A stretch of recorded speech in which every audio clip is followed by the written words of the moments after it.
Students, आज हम discuss करेंगे civics chapter 1 what is democracy, why democracy. Students, ये हम लोग पूरा कंप्लीट चैप्टर देखेंगे आज इस वीडियो के अंदर। इससे पहले ऑलरेडी मैं इस चैप्टर की वीडियो डिस्कस कर चुकी हूँ जिसमें हमने ब्रीफली देखा है एक एक टॉपिक्स को। आज हम लोग पूरा चैप्टर का रिकैप कर रहे हैं, ठीक है। तो आइए स्टार्ट करते हैं अब ये पूरा चैप्टर, कंप्लीट चैप्टर आप लोगों के लिए।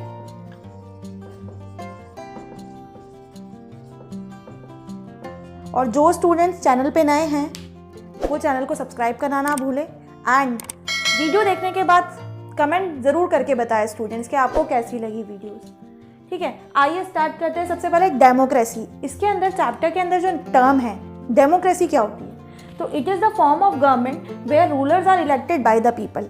ये एक ऐसा फॉर्म है गवर्नमेंट का जहाँ पर रूलर्स किसके द्वारा चूज़ किए जाते हैं, rulers are elected by the people.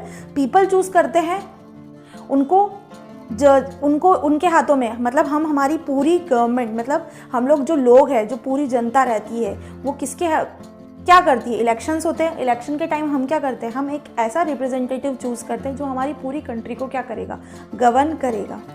अब हम बात करेंगे फीचर्स की कि डेमोक्रेसी के अंदर क्या फीचर्स होते हैं। तो जो रूलर्स हैं, डेफिनेशन में से ही स्टूडेंट आप लोग लिख सकते हैं, rulers are elected by the people. Rulers किसके द्वारा चूज़ किए जाते हैं, लोगों के द्वारा। फ्री और कॉम्पिटिटिव इलेक्शंस होते हैं, ठीक है। 1 वोट 1 वैल्यू, हर पर्सन का एक वोट होता है और एक ही वैल्यू काउंट होती है। And rule of law, independent judiciary, law के तहत बनाया जाता है।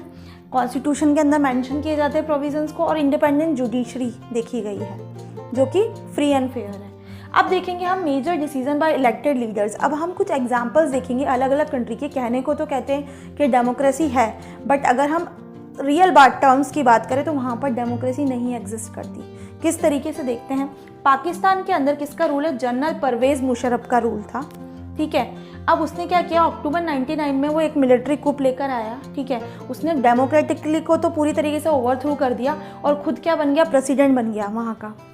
अब इसने अपनी पावर में आने के बाद 2002 में एक रेफरेंडम वहाँ पर लेकर आया जिसमें बहुत ज़्यादा मेल प्रैक्टिसेस और फ्रॉड एक्टिविटीज़ चलती थी। तो जब लॉ पास किया गया, तो लीगल फ्रेमवर्क जब ऑर्डर बनाया गया, उसने क्या करा था कि प्रेसिडेंट को पावर दी गई थी कि वो डिसमिस कर सकता है नेशनल प्रोविजंस असेंबली को इलेक्शन के टाइम पे, और नेशनल प्रोविजंस असेंबली किसी भी तरह से डिक्लाइन कर दी जा सकती है। तो ओवरऑल मिलाकर किसका रूल था यहाँ पर, जनरल परवेज़ मुशर्रफ। वो जैसा चाहे वैसा कंट्री को गवर्न कर सकता था। तो अगर हम इसमें फिर हमारे पास क्या पॉइंट निकल के आया है, हमारा फीचर क्या है, डेमोक्रेसी के अंदर फाइनल डिसीजन पावर किसके हाथों में होती है, इलेक्टेड लोगों, पीपल के हाथों में होती है। यहाँ पर डेमोक्रेसी ये अपनी अनफेयर प्रैक्टिसेस से जीत गया, ठीक है। इसका ही रूल हुआ, इसके ही नेशन फॉलो किया। तो यहाँ पर हमें क्या देखने को मिला, रियल सेंस में यहाँ पर डेमोक्रेसी दिखाई ही नहीं दे रही है। नेक्स्ट हम बात करते हैं free and fair electoral competition. हमें डेमोक्रेसी के अंदर फ्री एंड फेयर देखा जाता है, कंपटीशन भी फ्री एंड फेयर होना चाहिए। कौन सी पार्टी जीते वो पूरा फ्री रहता है, फेयर रहता है। लेकिन चाइना के अंदर क्या होता है, देखने को तो क्या दिखता है कि हर 5 साल में इलेक्शन हो रहे हैं, बट इलेक्शन के टाइम पे कौन सी पार्टी होती है, नेशनल पीपल कांग्रेस पार्टी, ठीक है। अब चाइना के अंदर चाइनीज़ कम्युनिस्ट पार्टी है जो क्या करती है, जो ही आपस में खड़ा करा देती है किसी अपोजिशन को, पैसा खिला देती है और कहती है कि यही पार्टी जीतेगी हमेशा से। तो चाइनीज़ कम्युनिस्ट पार्टी ही हमेशा वोन होती है, ठीक है। ऐसे ही मैक्सिको के अंदर भी क्या होते हैं, हर 6 साल में इलेक्शन होते हैं, लेकिन वहाँ पर एक PRI पार्टी बना रखी है उन लोगों ने, जिसको इंस्टीट्यूशनली रेवोल्यूशनरी पार्टी भी कहा गया है। यही पार्टी वहाँ पर हर बार जीतती है, अपोजिशन में खड़ा भी करती है किसी पार्टी को तो उसको खरीद लेते हैं कि भाई तू खड़ा हो जाना, डेमोक्रेसी शो कर देंगे। बट अल्टीमेटली कौन है, ये है। तो हमें क्या यहाँ पर नज़र आ रहा है, यहाँ पर फ्री एंड फेयर कहीं से इलेक्शन हमें नज़र नहीं आ रहे। हम कह सकते हैं ये रियल सेंस में है ही नहीं। नेक्स्ट 1 पर्सन 1 वोट, 1 पर्सन का 1 वोट है, लेकिन सऊदी अरेबिया में वुमेन्स को तो राइट ही नहीं है वोट देने का। तो कैसे कह सकते हैं कि सऊदी अरेबिया कंट्री डेमोक्रेटिक है। नेक्स्ट एस्टोनिया रीजन के अंदर भी रशियन माइनॉरिटी को राइट नहीं है वोट देने का।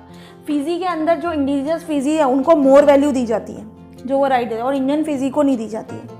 तो ये सारी ऐसी कंट्रीज़ हैं जहाँ पर हमें देखने को मिलता है, ये चीज़ हमें देखने को नहीं मिलती। डेमोक्रेसी का जो फीचर है 1 वोट 1 वैल्यू। नेक्स्ट हम बात करेंगे rule of law and respect for rights. Rule of law की बात करते हैं हम, और राइट्स रिस्पेक्ट मिलनी चाहिए, डेमोक्रेसी कहता है।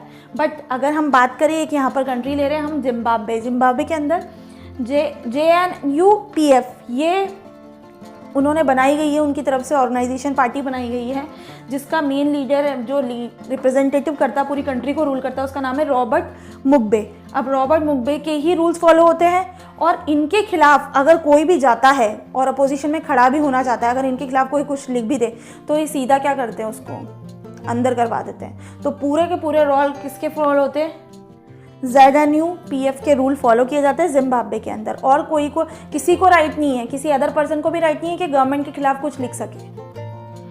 अब हम यहाँ पर आते हैं, हमारे सेकंड जो टॉपिक का नेम है व्हाट इज डेमोक्रेसी, हमने देख लिया। अब हम देखेंगे व्हाई डेमोक्रेसी, अब डेमोक्रेसी की ज़रूरत क्यों है। तो दोनों पॉइंट्स देखेंगे, एक तो देखेंगे अगेंस्ट और एक देखेंगे फेवर। पहले हम फेवर में लुकआउट कर लेते हैं कि डेमोक्रेसी क्यों ज़रूरत है। एक तो अकाउंटेबल फॉर्म है गवर्नमेंट का, क्वालिटी ऑफ डिसीजन मेकिंग को इम्प्रूव करता है, कॉन्फ्लिक्ट्स और डिफरेंसेस को ख़त्म करता है, डिग्निटी बढ़ाता है सिटीजन्स की, और अलाउ करता है कि खुद की मिस्टेक्स को क्या कर सके, करेक्ट कर सके थ्रू डेमोक्रेटिक। और अगेंस्ट की बात करें तो लीडर्स क्या होते हैं, चेंज होते रहते हैं, पॉलिटिकल कंपटीशन देखा गया, पावर प्ले है पूरा का पूरा, करप्शन बहुत ज़्यादा है, डिसीजंस में डिले हो जाता है क्योंकि बहुत सारों को कंसल्ट करना पड़ता है। तो ये अगेंस्ट और फेवर दोनों पॉइंट्स हम लोगों ने देख लिए। उसके बाद हम लास्ट टॉपिक है इस चैप्टर का, जो कि हम देखेंगे ब्रॉडर मीनिंग क्या होता है डेमोक्रेसी का। ब्रॉडर मीनिंग की बात करें तो अगर ब्रॉडर सेंस में तो no country can be completely democratic, हम किसी भी कंट्री को कम्प्लीटली डेमोक्रेटिक नहीं कह सकते क्योंकि हमें कहीं पर भी ऐसा नहीं देखा गया है कि हम कह सकें कि नहीं रियल सेंस में सभी तरीके से, क्योंकि पुअर लोग भी रहते हैं, रिच लोग भी रहते हैं, मिडिल लोग भी रहते हैं, हम आपस में चाहे करें नहीं करें पर फिर भी भेदभाव कहीं ना कहीं किसी ना किसी लेवल पे देखा ही जाता है। A lot can be done to achieve real democracy, और रियल डेमोक्रेसी की जब हम बात करते हैं तो बहुत कुछ करना देश में बहुत ज़रूरी है अगर हम रियल सेंस में डेमोक्रेसी की बात करें तो। So students, overall chapter, complete chapter आपका यहाँ पर कवर होता है।